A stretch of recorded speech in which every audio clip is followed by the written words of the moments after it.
po, matigil na po yung pag-aalala natin. Ito bang sinabi ng Bible? Number 1 na dapat natin gawin, put your trust in God.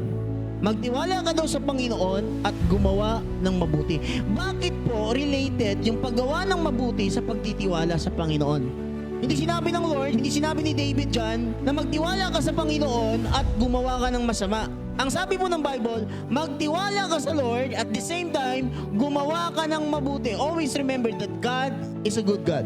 Therefore, He showered His goodness towards someone na gumagawa ng mabuti. Hindi ko naman sinasabi na pag bad ka o nakagawa ka ng mali, hindi i-shower ni Lord yung kanyang mercy, yung kanyang grace, yung kanyang goodness. Pero mas pabor sa tao na gumagawa ng mabuti, mas pinapaboran ng Diyos yung gumagawa ng mabuti.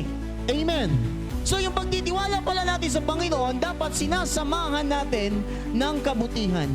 Alam niyo po ano sinasabi ng Lord dito? Ano sinasabi ni David in this verse? Ang gustong mangyari ni David is that magtiwala ka sa akin kasi may reward ka if you will trust me. No? Yung sinasabi ni Lord kay David, pag gumawa ka ng mabuti, mayroon din yung reward. Most of the time, ang mindset natin na pag gumawa tayo ng mabuti, walang reward. Pero, ang nais ng Lord pala sa buhay natin para matigil na yung pag-aalala hanggat gumagawa ka ng mabuti, hanggat nagtitiwala ka sa Panginoon. Ano daw, ibibigay ni Lord yung mga bagay na hinihingi mo sa Kanya.